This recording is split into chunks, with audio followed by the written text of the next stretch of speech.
Hello friends, आज की video में हम बात करने वाले हैं। अगर आपने दिसंबर 2023 CSIR UGC नेट या UGC नेट का एग्जाम क्वालिफाई किया है और आपका JRF अवार्ड लेटर और नेट का ई सर्टिफिकेट आ चुका है, तो अगर आप PhD में एडमिशन के बारे में सोच रहे हैं या PhD में एडमिशन आप अपना ले चुके हैं किसी भी इंस्टीट्यूट या यूनिवर्सिटी में, तो आपको अपनी फेलोशिप को एक्टिवेट कराने के लिए क्या क्या डॉक्यूमेंट्स और कौन कौन से यूजीसी के एनेक्जर चाहिए होंगे, उन्हीं चीजों के बारे में हम आपको आज डिटेल में बताने वाले हैं इस वीडियो में। तो बने रहिए हमारे साथ वीडियो में और हम स्टार्ट करते हैं ये वीडियो। सबसे पहले हमें पता है जो CSIR या UGC जो एग्जाम कराता है वो कराता है जूनियर रिसर्च फेलोशिप के लिए, जूनियर रिसर्च फेलोशिप के लिए और लेक्चररशिप के लिए। तो जब ये दोनों जो एग्जाम कराता है, ये चाहे वो JRF के लिए हो या LS के लिए, अगर आपका JRF क्वालिफाई होता है तो आपको वो नेट का ई सर्टिफिकेट देता है प्लस अवार्ड लेटर देता है, आपको अवार्ड लेटर देता है। अगर आपका LS क्वालिफाई हुआ है तो आपको केवल वो नेट का ई सर्टिफिकेट देता है। तो अगर आपका JRF क्वालिफाई हुआ होगा तो आपको नेट का ई सर्टिफिकेट और अवार्ड लेटर दोनों मिला होगा। अगर आपका केवल LS क्वालिफाई हुआ होगा तो आपको केवल नेट का ई सर्टिफिकेट मिला होगा। तो अगर आपका JRF क्वालिफाई हुआ है, अगर आपका JRF क्वालिफाइड है अगर आप JRF क्वालिफाइड हैं तो आप क्या कर सकते हैं, PhD में एडमिशन जब लेते हैं, PhD में एडमिशन के बाद आप क्या कर सकते हैं, JRF जो जूनियर रिसर्च फेलोशिप है वो एक्टिवेट करा सकते हैं। JRF एक्टिवेट करा सकते हैं अपने इंस्टीट्यूट में जहां पे भी आपने PhD में एडमिशन लिया हुआ है। तो हमें पता है जब CSIR एग्जाम कराता है, CSIR UGC नेट जो एग्जाम है जिसको NTA कंडक्ट कराता है, ये क्या करता है, जब रिजल्ट देता है अपना, जैसे कि अभी जो दिसंबर 2023 का जो रिजल्ट है वो 3 फरवरी को आया हुआ है। तो जब ये नेट कंडक्ट करता है तो दो तरीके से रिजल्ट देता है। एक जो रिजल्ट देता है वो देता है ये CSIR JRF नेट, दूसरा ये देता है UGC JRF और नेट, तीसरा ये कैटेगरी देता है केवल और केवल नेट। जो CSIR JRF नेट होता है वो CSIR के इसकी जो फंडिंग एजेंसी होती है, फंडिंग एजेंसी जो होती है वो CSIR होती है। UGC JRF का जो फंडिंग एजेंसी होती है वो होती है UGC। तो अगर आपका CSIR के थ्रू JRF क्वालिफाई है या UGC के थ्रू JRF क्वालिफाई है तो आपको मिलने वाला है दोनों में ही 37,000 प्लस 18% HRA, और 18% का HRA जो होता है वो होता है 6660 रुपये। मतलब आपको जो टोटल मिलने वाला है वो मिलने वाला है 43,660। ये आपका टोटल अमाउंट होगा पर मंथ का, अगर आपका JRF फेलोशिप जब से एक्टिवेट हो जाएगा। तो इस वीडियो में हम बात करेंगे कि अगर आपका UGC JRF हुआ है तो आपको कौन कौन से डॉक्यूमेंट्स चाहिए और कौन कौन से एनेक्जर चाहिए, जो UGC के एनेक्जर है वो चाहिए। तो हम आपको इस वीडियो में डिटेल से बताने वाले हैं कि UGC JRF जिनका हुआ है तो उनको अपनी फेलोशिप को एक्टिवेट कराने के लिए कौन कौन से डॉक्यूमेंट्स की रिक्वायरमेंट होगी। तो हम देख लेते हैं। सबसे पहले आपको, अगर आप कहीं पे PhD ज्वाइन करते हैं, तो वहां पे PhD ज्वाइन करने के लिए आपको क्या लगाना पड़ेगा, सबसे पहले ज्वाइनिंग रिपोर्ट लगानी पड़ेगी। तो ये जो एनेक्जर सेकंड होता है यही ज्वाइनिंग रिपोर्ट आपका होता है। जब आप PhD में एडमिशन ले लोगे कहीं, आपका PhD में एडमिशन के बाद आपको पता है जब आप PhD में एडमिशन लेते हो फिर उसका कोर्स वर्क होता है 6 मंथ का, और 6 मंथ के बाद आपका जो गाइड है या सुपरवाइजर है वो आपको अलॉट होता है। तो और उसके बाद जब सुपरवाइजर अलॉट हो जाता है तब आप क्या कर सकते हो, आप अपनी फेलोशिप क्लेम कर सकते हो।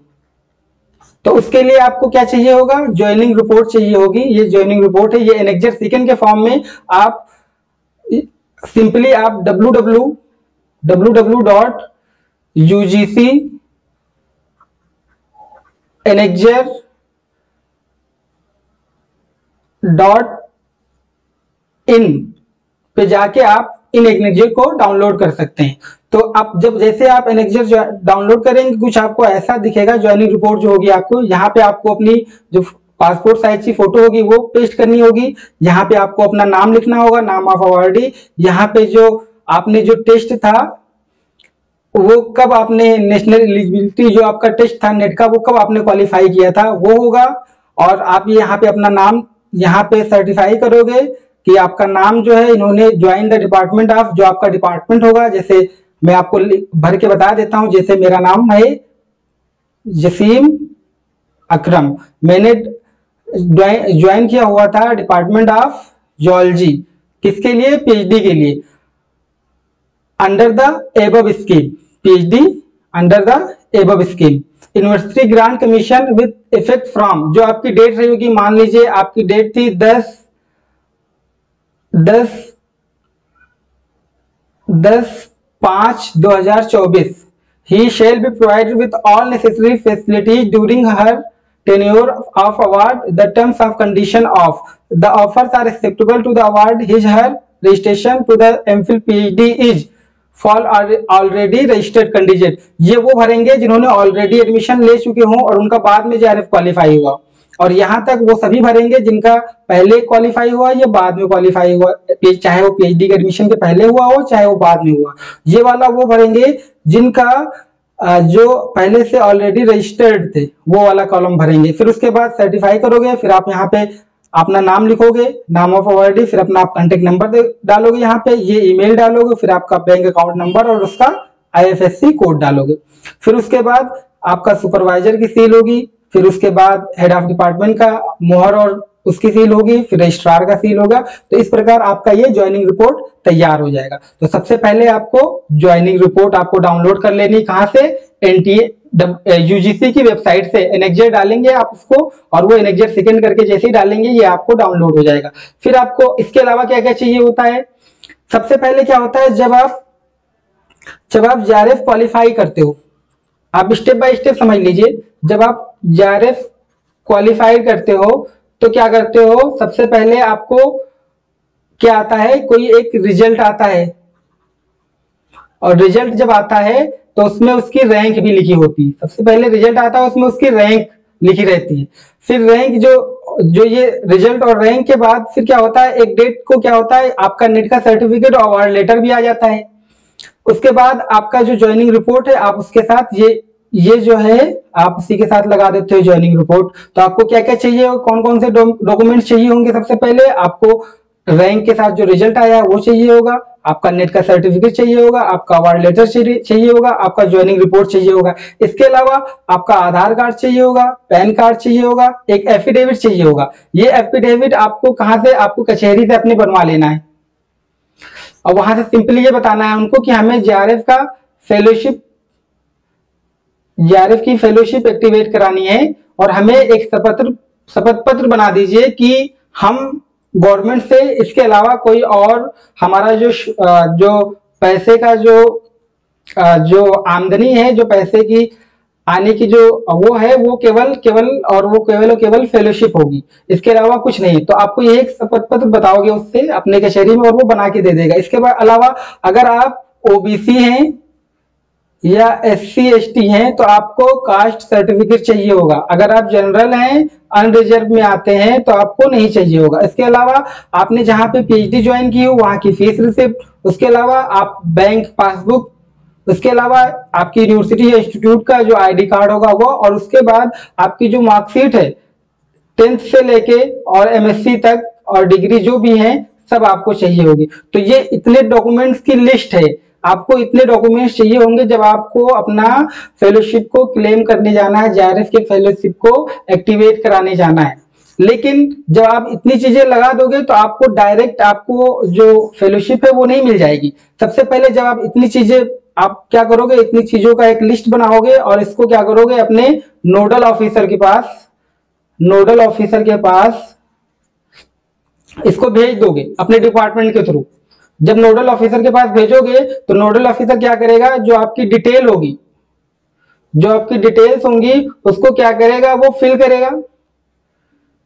फिल करेगा आपकी फेलोशिप के लिए, आपकी डिटेल को फिल करेगा और वो कहां चला जाएगा, आपके यूजीसी चला जाएगा या यूजीसी चला जाएगा। और जैसे ही यूजीसी चला जाएगा तो फिर वापस से आपको आपका जो कैनरा बैंक है या जो भी बैंक है, कैनरा बैंक या स्टेट बैंक या जो भी बैंक है आप लगा रहे हो उसमें, उस कैनरा बैंक के थ्रू आपको क्या आ जाएगा, एक टेक्स्ट ईमेल आ जाएगा, आपको एक टेक्स्ट ईमेल आ जाएगा। उस मेल में आपको एक लिंक होगी, वो लिंक देगा और आप उस पर जब क्लिक करोगे तो अगर जो आपका बेनिफिशियरी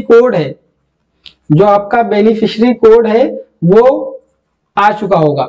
जब आपके पास बेनिफिशियरी कोड आ जाएगा तब आप मानोगे कि हाँ अब आपका जो पोर्टल है, जो स्टूडेंट फेलोशिप मैनेजमेंट पोर्टल जिसको SFMP कहते हैं, ये क्या है, ये आपका एक्टिवेट हो चुका है और आप क्या है, आपका जो फेलोशिप पाने के लिए आप रेडी हैं और ये जो आपका पोर्टल है ये बन चुका है। जब आपके पास बेनिफिशियरी कोड आएगा, फिर बेनिफिशियरी कोड के थ्रू आप अपना लॉगिन करोगे जिसके लिए आपकी आईडी होगी। आप अपना पासवर्ड भी चेंज कर सकते हो। आप पासवर्ड जब चेंज कर दोगे उसके बाद जब आपके पास बेनिफिशियरी कोड आपके पास आ जाएगा, फिर आपको क्या करना होगा, फिर आपको जो आपका मंथली क्लेम है जिसको HRA बोलते हैं, अगर जब बेनिफिशियरी कोड आपके पास आ जाएगा, तब आपको क्या करना है, अपना HRA क्लेम करना है। अपना HRA क्लेम करना है और HRA क्लेम करने के लिए आपको 2-3 चीजें चाहिए होंगी। एक चाहिए होगा HRA सर्टिफिकेट, जो कि ये कहाँ मिलेगा, HRA का सर्टिफिकेट ये एनेक्जर होगा, जो कि आपको UGC की साइट पे मिल जाएगा। आप डालोगे HRA सर्टिफिकेट एनेक्जर, वो मिल जाएगा। फिर आपको चाहिए होगा इसके अलावा कंटिन्यूएशन, कि आप जो जहां पे आप PhD कर रहे हैं उसका कंटिन्यूएशन चाहिए होगा।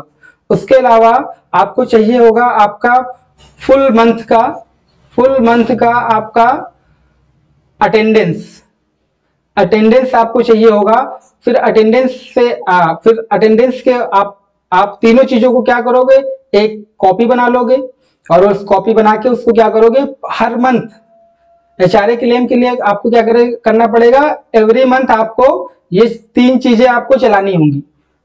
हर मंथ आपको ये 3 चीजें चलानी होंगी। जो HRA सर्टिफिकेट है या कंटिन्यूएशन है वो कैसे दिखते हैं हम आपको दिखा देते हैं एक बार। ये आपको जो दिख रहा है एनेक्जर थर्ड, ये एनेक्जर थर्ड क्या है, ये कंटिन्यूएशन सर्टिफिकेट है। इस कंटिन्यूएशन सर्टिफिकेट पे आपका क्या है, आपका यहाँ पे नाम हो गया, मान लीजिए मेरा नाम हो गया यहाँ पे, हम जो है किस डिपार्टमेंट में, डिपार्टमेंट ऑफ जियोलॉजी, ये हो गया यहाँ पे। और किस मंथ का आप करना चाह रहे हैं, मान लीजिए हम 1/4/2024 से 30/4/2024 तक ये क्लेम करने वाले हैं, तो हम ये मंथ डाल देंगे यहाँ पे। इसके अलावा फिर हम यहाँ अपना सिग्नेचर बना देंगे, फिर यहाँ पे जो डेट होगी वो फिर आप नेम डाल देंगे। फिर हमारा जो सिग्नेचर होगा हेड का, और अब सिग्नेचर होगा उसका, उसकी डेट होगी, फिर हेड का डिपार्टमेंट होगा, फिर उसके बाद आपका रजिस्ट्रार होगा, उसका साइन होगा, और फिर उसके प्रिंसिपल आपका वो साइन कर सकता है या आपका रजिस्ट्रार साइन कर सकता है। और यहीं पे कहीं पे आपको अपना जो आपका गाइड होगा उसकी भी मोहर और उसकी सील और उसका साइन दोनों और डेट के साथ आपको बना लेना है, और ये क्या करना है, आपको चला देना है। ये हो गया आपका एनेक्जर थर्ड यानी कंटिन्यूएशन के लिए। HRA के लिए आपको ये एनेक्जर 1 मिलेगा, इसको आपको भर देना है कि आपका जो नाम है वो यहाँ पे भर दोगे। मेरा नाम जैसे जसीम अकरम, हम क्या कर रहे हैं, हम मान लीजिए हम 8,000 रुपये पर मंथ दे रहे हैं अपना रेंट, और एलिजिबल कितने के लिए, हमें कितना मिलना चाहिए, 6600 साथ एज पर university rules with effective from, जो आपका डेट था 01 अप्रैल 2024 टू 30 अप्रैल 2024। यहां तक हमें क्लेम करना है, हम 660 रुपये हमें चाहिए। हम जो सेकेंड वाला है ये काट देंगे, जो सर्टिफिकेट नंबर 1 है उसी को हमको फिल करना है, बाकी नीचे वालों को हमें काट देना है। फिर उसके बाद जो सिग्नेचर होगा अवार्डी का वो होगा, फिर हेड ऑफ डिपार्टमेंट का होगा, फिर रजिस्ट्रार का होगा। इस प्रकार आप तीनों चीजें जब लिख दोगे तो आपको क्या मिलेगा, आप अपना फेलोशिप को क्लेम कर सकते हो। तो उम्मीद करते हैं आपको ये जानकारी अच्छी लगी हो। अगर आपको ये अच्छी लगी हो तो आप अपने दोस्तों के साथ शेयर कीजिए और हमारे चैनल को सब्सक्राइब कीजिए। और आपको जो भी प्रॉब्लम आ रही है आप उसको कमेंट सेक्शन में पूछ सकते हैं। और इस वीडियो में इतना ही। Thanks for watching.